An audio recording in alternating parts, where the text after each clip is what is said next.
오늘 말씀을 통해서 정말 우리에서 천국을 예비하실 뿐만 아니라 이 땅에서도 우리에게 좋은 것들을 예비하여 주시는 놀라우신 하나님의 은혜가 이 시간 오예배를 통하여서 임하기를 다시 한번 축원합니다. 첫 번째, 우리가 그러면 우리 하나님은 어떤 하나님이시냐 우리가 한번 고백해 볼까요? 하나님은 예비하시는 분이십니다.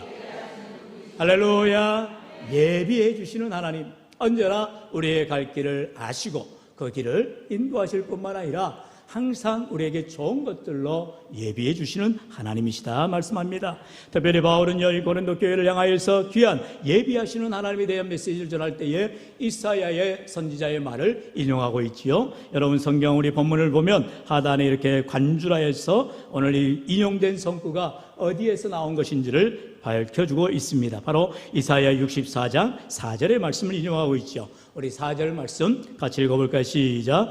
주 외에는 자기를 앙망하는 자를 위하여 이런 일을 행한 신을 입부터 들은 자도 없고 귀로 들은 자도 없고 눈으로 본 자도 없었나이다. 아멘. 우리 하나님은 예비하시는 하나님이신데 이 하나님에 대해서 어느 누구도 듣지도 보지도 또한 귀로 듣지도 들은 자도, 같은 말을 반복했네요. 듣지도 보지도 못하였다라고 말씀하고 있다는 것이죠. 이처럼 우리 하나님을 우리가 직접 내 눈으로 볼 수 있도록, 내 귀로 들을 수 있도록 하나님이 우리와 함께하여 주신다 말씀하는 것입니다. 우리 하나님이 이처럼 우리 인생 가운데에 계획하여 주실 뿐만 아니라 인생길을 예비하여 주시는 좋으신 하나님을 우리는 성경 곳곳에서 만나보게 됩니다. 시편 33편 11절은요, 여호와의 계획은 영원히 서고 그의 생각은 대대에 이르리로다 말씀하세요. 여러분, 우리가 아무리 하루 인생을 계획을 세워봐도, 1년의 계획을 세워봐도, 내 평생의 인생 계획을 세워봐도 그 계획대로 되어지는 적이 없습니다. 그러나 하나님의 계획, 하나님이 나를 향한 계획은 철두철미하시고 한치도 오차가 없으시고 우리를 향하신 놀라운 구원의 계획은 반드시 완성하여 주시는 줄로 믿습니다. 잠언서 16장 그렇게 말하죠. 우리 9절 말씀 같이 읽어볼까요? 시작. 사람이 마음으로 자기의 길을 계획할지라도 그의 걸음을 인도하시는 이는 여호와시니라. 아멘. 여러분, 우리가 정말로 예수를 믿는다라면 우리 인생길의 모든 계획을 하나님께서 아시고 내가 아무리 마음으로 계획할지라도 우리 하나님이 인도하여 주시 아니하시면, 하나님이 함께하여 주시 아니하시면 아무런 소용이 없음을 꼭 기억하라는 것입니다. 또한 에베소서 1장 11절은 말씀하지요. 모든 일을 그의 뜻의 결정대로 일하시는 이의 계획을 따라 우리가 예정을 입어 그 안에서 기업이 되었으니. 언제나 하나님은요, 내 생각을 뛰어넘어서 좋은 생각을 가지시고 좋은 계획을 가지시고 우리의 인생길을 바르게 역사하여 주신다는 것입니다. 그렇기 때문에 좋아요. 반드시 앉아야지. 어디 머리를 콱 박고 있어. 반드시 앉으세요, 우리. 하나님의 말씀을 들을 때에 우리가 귀를 쫑긋하고 예배에 집중해야 됩니다. 사랑하는 성도 여러분, 오늘도 우리의 삶 가운데에 하나님은 우리의 인생길을 예비하실 뿐만 아니라 계획하실 뿐만 아니라 그 길을 철저하게 인도해 주시는 참으로 좋으신 하나님을 믿으시기를 축원합니다. 그렇다면 왜 하나님은 우리의 길을 이렇게 계획하시고 예비하시고 준비하여 주시느냐? 그 이유가 있다는 것이죠. 그것은 바로 저와 여러분을 하나님께서 함께하길 원한다는 거예요. 우리 하나님이 나와 함께하길 원하시기 때문에 우리의 인생길을 누구보다도 잘 아시고 그 길을 예비하여 주시고 계획하신 대로 인도하여 주신다는 것입니다. 사랑하는 성도들은 이러한 놀라운 하나님의 은혜를 오늘 말씀을 통하여서 특별히 두 사람의 그 인생을 통하여서 우리가 살펴볼 텐데요. 첫 번째는 요셉의 인생, 그리고 두 번째는 요나의 인생을 통하여서 우리에게 시사하는 바가 크게 된 겁니다. 먼저 요셉의 인생을 볼까요? 창세기 50장 20절로 21절의 말씀 같이 읽어봅니다. 시작. 당신들은 나를 해하려 하였으나 하나님은 그것을 선으로 바꾸사 오늘과 같이 많은 당신의 백성을 생명을 구원하게 하시려 하셨나니 당신들은 두려워하지 마소서. 내가 당신들과 당신들의 자녀를 기르리이다 하고 그들을 간곡한 말로 위로하였더라. 아멘. 지금 요셉이 이제 총리가 되어서 그 이스라엘 백성들이 그들 가운데에 흉년을 당하여서 애굽의 이제 모든 곡창지대에 그 흉년을 대비하여서 다 곡식을 준비했잖아요. 그러다 보니까 그 소식을 듣게 되어져서 이제 요셉의 형들이 이제 그의 아버지 야곱을 데리고 같이 피난을 오는 것입니다. 그리고 애굽의 총리가 요셉일지라고는 상상도 못하고 있죠. 차마 고개도 들지 못하고 조아리면서 요셉 총리 앞에 나아갑니다. 그런데 그 상황에 요셉은 정말로 엄청난 충격을 받았을 거예요. 왜냐하면 과거가 이제 불떠 떠오르지 않겠습니까? 자신을 미워하던 형들, 심지어 자기를 죽이려 했던 형들이었어요. 그런데 자기를 이제 죽이기는 그렇게 해서 이제 팔아넘겨서 정말로 원치 않는 애굽에 팔려나가게 되고 종살이를 해야만 했다는 것이죠. 요셉에게는 어떠한 인생의 계획이 없었습니다. 그저 자신의 처한 환경 가운데에서 이렇게 고난의 삶으로 내동댕이 쳤었다는 것이죠. 그리고 지금 요셉의 인생은 그야말로 역전이 되어서 총리가 되어졌고, 자기의 눈앞에는 형들, 자기가 어떻게 보면 가장 원수와 같은 형들이 지금 머리를 조아리고 살려달라고, 봐달라고 애원하고 있는 것을 보게 되는 것입니다. 그런데 요셉은 뭐라고 말해요? 두려워하지 말라라는 거예요. 이제 당신들에 대해서 내가 원한 관계가 없다라는 거예요. 당신들이 나를 미워했든지 나를 싫어했든지 나는 상관없다라고 지금 요셉은 말하고 있다는 것입니다. 왜요? 요셉은 그가 하나님의 계획 속에 하나님이 예비하시는 인생이었음을 자기가 믿음으로 경험했기 때문이다라는 것입니다. 무엇입니까? 요셉의 삶 가운데 하나님이 늘 함께 하셨더라. 우리가 창세기 39장에 보면은요, 요셉의 인생 가운데 하나님이 함께 하여 주셔서 그에게 형통하였다라는 말씀이 계속해서 반복하여 나오는 것을 보게 됩니다. 우리 한번 39장 볼까요? 39장 2절 3절 같이 읽어봅시다. 시작. 여호와께서 요셉과 함께 하심으로 그가 형통한 자가 되어 그의 주인 애굽 사람의 집에 있으니 그의 주인이 여호와께서 그와 함께 하심을 보며 또 여호와께서 그의 범사에 형통하게 하심을 보았더라. 아멘. 하나님께서 요셉과 함께 하더라는 것을 그의 주인, 바로 바로의 친위 대장이죠, 이 보디발이 눈으로 보았다라는 것입니다. 정말로 저 요셉을 바라보니까 그냥 웬만한 그런 제수가 아니더라, 웬만한 그런 종이 아니더라는 거죠. 어찌 보면은 저가 정말로 하나님과 함께하는 것이 내 눈에 보이는구나, 이렇게 보디발이 말하게 되죠. 그래서 요셉은 드디어 그 주인의 온 집을 관리하는 총무의 일을 하게 된다는 것입니다. 요셉이 무슨 꿈꾼을 가졌어요? 야, 내가 여기서 주인의 눈에 잘 보여야지, 열심히 일하는 척 해야지, 그래가지고 인정을 받았어요? 아니라는 것입니다. 저와 여러분의 삶 가운데는 하나님의 내 삶을 향한 계획과 인도하심과 섭리가 있음을 믿고 주님 앞에 전적으로 신뢰하고 맡기고 나아갈 때 하나님께서 요셉의 삶을 인도해 주시더라는 거예요. 오늘도 요셉의 인생 가운데 이처럼 하나님이 함께 해주시고 형통케 하심을 세상 사람들로 하여금 보게 하는 귀한 역사가 있었다라는 것이죠. 요셉은요, 이처럼 오직 하나님만을 바라보는 것입니다. 하나님이 나를 향하여서 하실 일들을 기대하는 것입니다. 그리고 주어진 일들을 최선을 다하여 감당하는 것이에요. 그러다가 또 한 번 어려움을 겪게 되지요. 바로 자기의 이제 주인의 아내인 보디발의 아내가 자기를 유혹하는 것입니다. 그럴 때에 다른 사람 같으면 그냥 이 위기를 잘 모면해야지, 넘겨버려야지, 그럴 수 있는데 여전히 요셉은 하나님의 사람이었기 때문에 죄를 지을 수가 없는 거예요. 그래서 하나님 앞에 내가 어찌 득지하리 하면서 그 자리를 벗어나 도망을 가버리는 것입니다. 그러니 이제 오히려 억울한 누명을 쓰여서 요셉이 감옥에 갇히게 되는 그런 억울한 일을 만나게 되어지더라는 것입니다. 요셉의 인생은요, 정말로 억울할 수밖에 없는 그런 인생이었어요. 그러나 그가 원치 않게 감옥에 갇혔지만 거기에서도 자기가 주어진 일들을 최선을 다하여 감당하게 되더라는 것입니다. 많은 사람들 같으면 왜 내가 이렇게 억울한 누명을 쓰고 이렇게 감옥에 갇혀야 되느냐 하면서 신세를 한탄하고도 남았을 것입니다. 그리고 탄원서를 쓰고 어떻게든 나의 억울함을 풀려고 나는 정당하게 살았고 나는 정직하게 살았고 나는 아무 문제 없는데 왜 나를 이렇게 감옥에 가뒀느냐라고 따지지 않았겠어요? 그러지 않았다라는 거예요.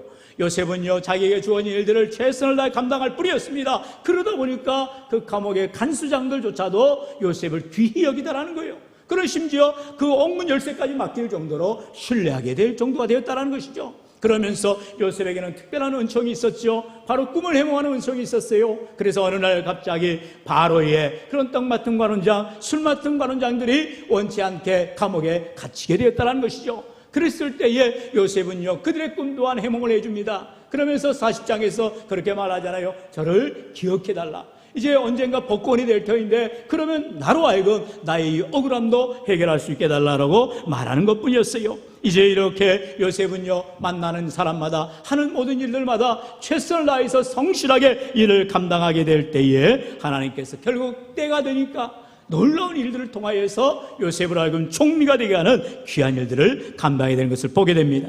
이처럼 요셉이 자기를 노예로 팔았던 형들을 미워했다면, 또는 자기에게 맡겨진 일들, 특별히 자기를 모함하면서 억울한 누명을 씌웠던 보디발의 아내 때문에 괴로워했다면 지금 요셉은 총리로 나아갈 수가 없었을 거예요. 심지어 그가 감옥에 갇혀 있을 때에 그렇게 자기에게 꿈을 해몽해주고 잊지 말라는 말했건만 잊어버리고 전혀 기억조차 않았던 그런 술 맡은 간원자. 그런데 어떻게 됩니까? 나중에 바로의 꿈을 해몽하려 할 때에 마침 자기의 꿈을 해몽했던 요셉이 생각이 나더라는 것이죠. 이 모든 것은 하나님의 계획 속에, 하나님의 인도하심 속에 있었더라는 것입니다. 하나님께서는요, 오늘 우리 인생길 가운데에 내 인생길을, 내일 일을 우리가 알지 못하고, 우리가 10년을 알지 못하고, 우리가 언제 천국 갈지도 알지 못하지만 오늘 내게 주어진 일들을 믿음으로 감당하고 있으면 하나님께서 반드시 우리 인생길에 계획하시고 그 일을 이루시기까지 늘 함께 해주시고 동행하여 주실 줄로 믿습니다. 여러분, 두 번째로 요나의 삶을 볼까요?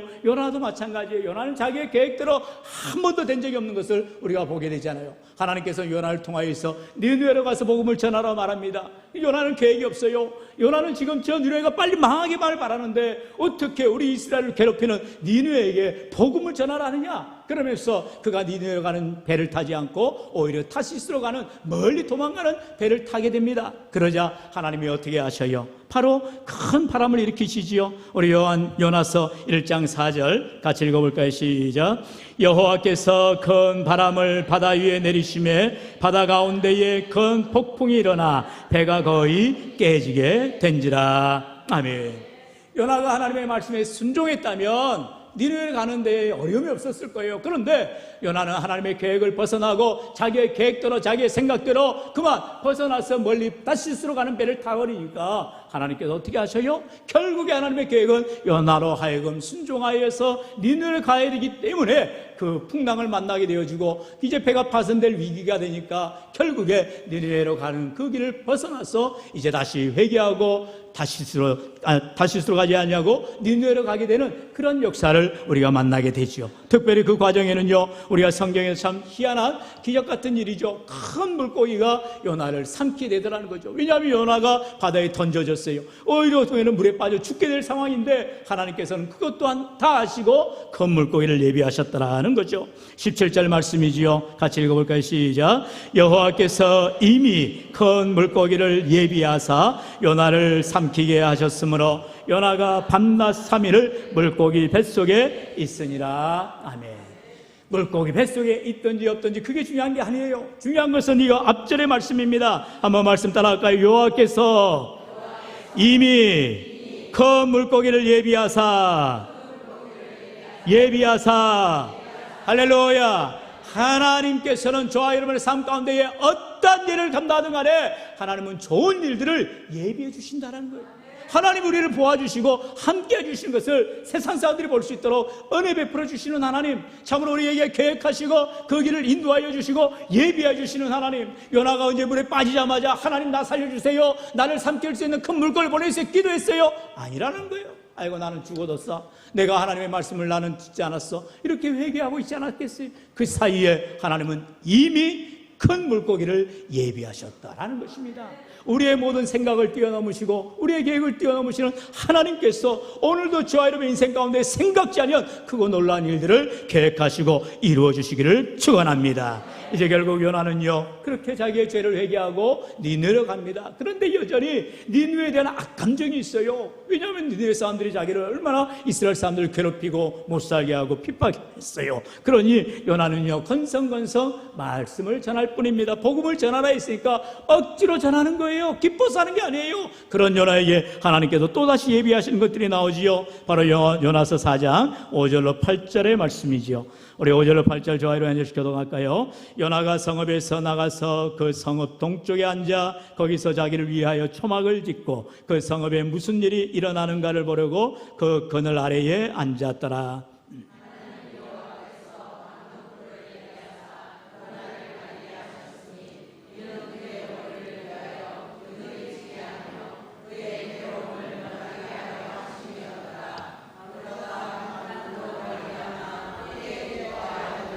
하나님이 벌레를 예비하사 이튿날 새벽에 그 박넝쿨을 갉아먹게 하심에 시드니라.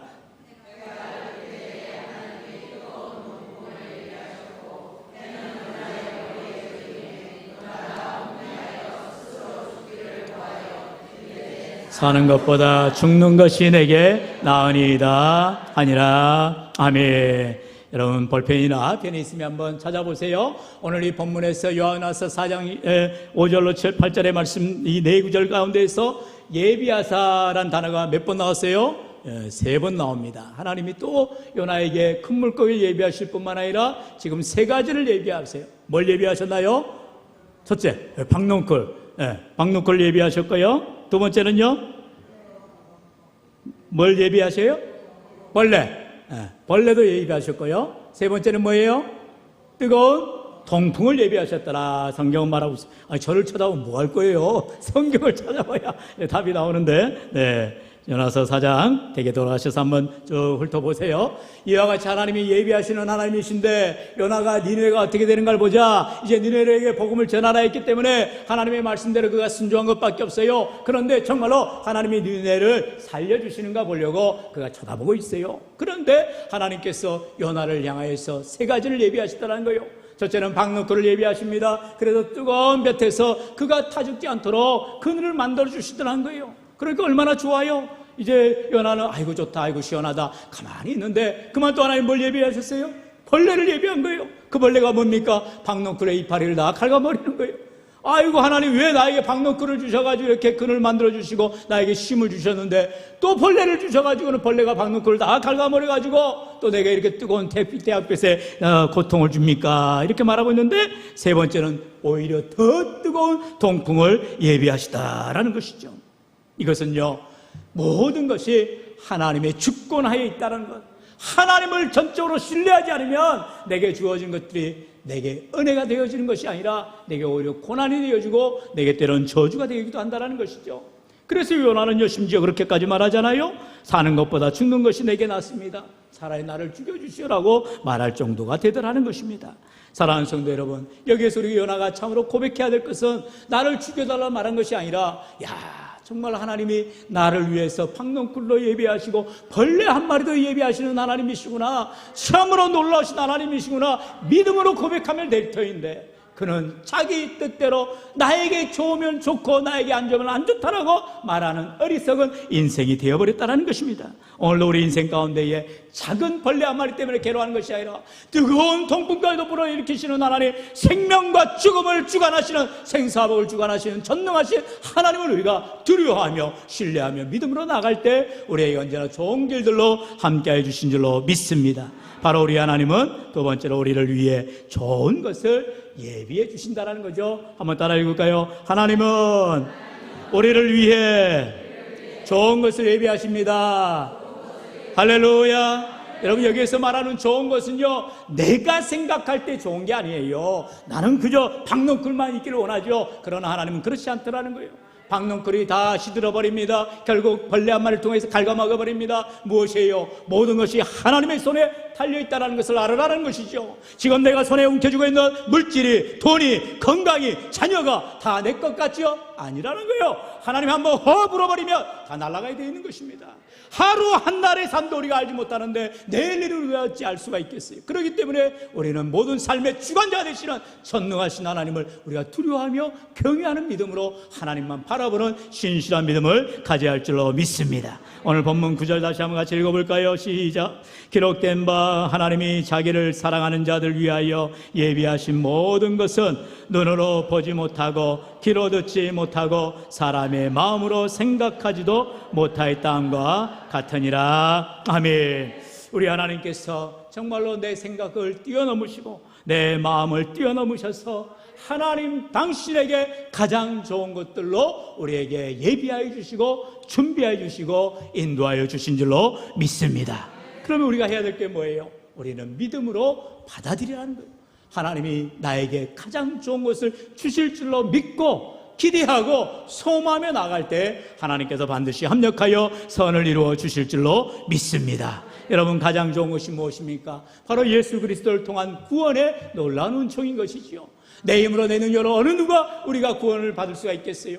우리에게는 구원받을 길이 전혀 없다라는 거예요. 오직 예수 그리스도 주님께서 죄 많은 우리 인생들을 위하여 대신 십자가를 지시고 우리의 모든 죄를 십자가에서 피 흘려 죽으심으로 말미암아 우리를 구속하여 주시고 우리를 천국 가는 하나님의 귀한 백성들로 삼아주신 줄로 믿습니다. 이처럼 우리를 죄사하며 은총을 알아가 주시고 이 땅 가운데서 구원받은 자답게 믿음으로 승리하며 살아갈 수 있도록 성령을 보내주시고 오늘도 우리와 함께하여 주시겠다 말씀하세요. 우리에게 좋은 것을 예비하신 하나님, 왜 좋은 것을 예비하신다고요? 왜 우리 인생길 가운데 계획하시고 그 길을 가게 하신다고요? 그것은 우리 하나님이 우리로 하여금 고백하고 감사하고 찬양하며 하나님 손 붙잡고 믿음으로 나아가기를 원하시기 때문인 줄로 믿습니다. 사랑하는 성도 여러분, 오늘도 꼭 우리의 모든 것을 좋은 것들로 예비하시고 언제나 우리의 인생길 가운데에 앞서가시며 우리를 구름기둥으로 불기둥으로 인도해 주시는 놀라신 하나님, 그 능력의 하나님을 붙들고 의지하며 승리하시기를 주의 이름으로 간절히 축원합니다. 축원합니다.